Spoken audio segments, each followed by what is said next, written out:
அசத்தலான பேச்சாளராக anchoring and public speaking பயிற்சி பட்டறை ஜூலை 9 முதல் நேரடி மற்றும் இணைய வழி வகுப்புகள். தொடர்புக்கு 7338824242. மத்தியிலே ஆகின்ற பாரதிய ஜனதா நமக்கு என்னென்ன கொடுமைகள் எல்லாம் செய்கின்றது.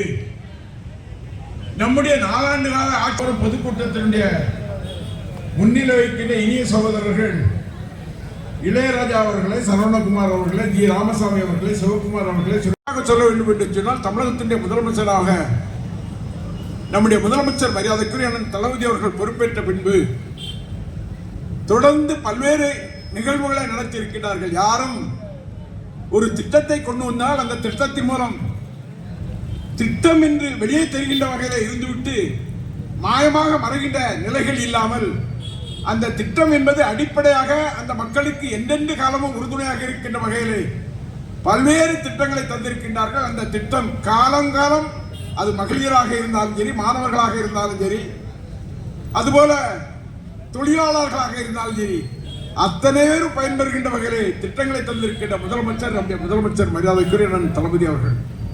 அதெல்லாம் விடியல் பயணம், கலைஞருடைய மகளிர் உரிமை தொகை, சுய உதவி குழுக்களுக்கு நிதி வழங்குதல், புதுமை பெண் திட்டம், தமிழ் புதல்வன் திட்டம், நான் முதல்வன் திட்டம். நான் முதல்வன் திட்டம் என்பது இன்றைக்கு கல்லூரியில் படிக்கின்ற மாணவர்கள், +2 முடித்து செல்கின்ற மாணவர்கள் அடுத்து என்ன பாடம் நீ படிக்க வேண்டும், கல்லூரியில் படிக்கின்ற மாணவன் அடுத்து இனி எந்த வழியிலே செல்ல வேண்டும் என்ற வகையில் நான் முதல்வன் திட்டம் என்ற திட்டத்தின் மூலம் இளைஞர்களை நல்வழிப்படுத்துகின்ற திட்டங்களாக நம்முடைய தமிழகத்தினுடைய முதலமைச்சர் அவர்கள் நான் முதல்வன் திட்டம் என்ற திட்டத்தை தந்து இன்றைக்கு செய்கின்ற திட்டம் இன்றைக்கு எல்லாராலும் போற்றக்கூடியதாக இருக்கின்றது. சில பேர் திட்டங்கள் கொண்டு வருவார்கள்.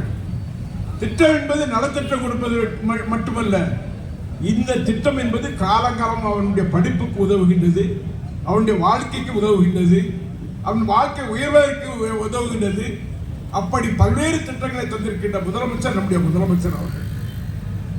அந்த முதலமைச்சர் அவர்கள் இன்றைக்கு எந்த வகையிலும் நல்ல திட்டங்களை தரக்கூடாது. இன்றைக்கு குறிப்பாக சொல்ல வேண்டும் என்று சொன்னால், இந்தியாவிலே பொருளாதார ரீதியில் மட்டுமல்ல எல்லா வகையிலும் உயர்வு தந்திருக்கின்ற நாடு எதுவென்று சொன்னால் தமிழ்நாடு தான் இன்றைக்கு முதன்மை பெற்றிருக்கின்றது என்ற நிலை இன்றைக்கு பெற்றிருக்கிறது என்று சொன்னால், தமிழகத்தின் முதலமைச்சர் இன்றைக்கு மத்தியிலே இருக்கின்ற பாரதிய ஜனதா அரசாங்கம் பல்வேறு நிதி நெருக்கடிகளை கொடுத்து எந்த வகையிலும் செயல்பட விடக்கூடாது என்ற வகையில் இருந்தாலும் அதையெல்லாம் மீறி இன்றைக்கு எந்த வகையிலே தமிழகத்தின் மக்களுடைய உயர்வுக்காக நாம் நடவடிக்கை எடுக்க வேண்டும் என்ற வகையிலே நடவடிக்கை எடுக்கின்ற முதலமைச்சராக நம்முடைய முதலமைச்சர் அவர்கள் விளங்கி வருகின்றார்கள். இன்றைக்கு குறிப்பாக சொல்ல வேண்டும் என்று சொன்னால், தமிழ்நாட்டினுடைய உரிமைகளை எல்லாம் இன்றைக்கு காவு வாங்குகின்ற ஆட்சியாக மத்தியில் இருக்கின்ற பாரதிய ஜனதா ஆட்சி இன்றைக்கு விளங்கி வருகின்றது. நமக்கு ஜிஎஸ்டி நிதியிலே நமக்கு 49% நமக்கு நிதியை தர வேண்டும். ஆனால் அவர்கள் 29% வரியை தந்து எந்த வகையிலாவது தமிழகத்தை வீழ்த்த முடியுமா? தமிழகத்தில் திராவிட முன்னேற்ற கழகம் நிதி நெருக்கடியில் தத்தளிக்குமா?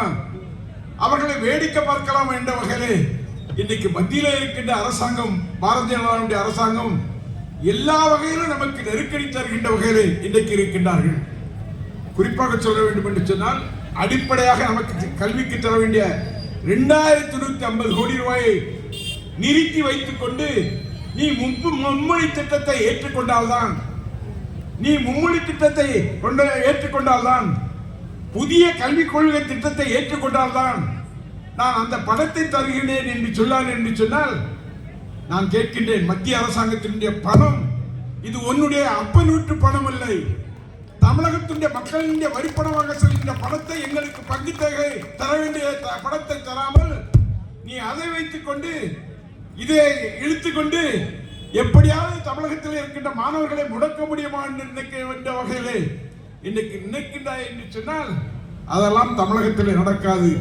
எந்த வகையிலும் தமிழகத்தினுடைய மாணவர்களை காக்கின்ற முதலமைச்சராக, ஏழைகளை காக்கின்ற முதலமைச்சராக, ஏழைகளுடைய எண்ணங்களை காக்கின்ற முதலமைச்சராக நம்முடைய முதலமைச்சர் அவர்கள் இன்றைக்கு விளங்கி வருகின்றார்கள். மும்மொழி திட்டம் என்பது இன்றைக்கு கடந்த காலம் அண்ணாவுடைய ஆட்சி காலத்திலே அன்றைக்கு இந்தி போராட்டம் கடுமையாக தமிழகத்திலே தோடி இந்தி படிக்கக்கூடாது என்பதில்ல, படிக்கலாம். இந்தியை கண்டிப்பாக நீ படிக்க வேண்டும் என்று சொல்வதுதான் இன்றைக்கு திராவிட முன்னேற்ற கழகம் அதனுடைய தலைவராக இருக்கின்ற இந்த இயக்கமும் இந்தியை நீ திணிக்காதே,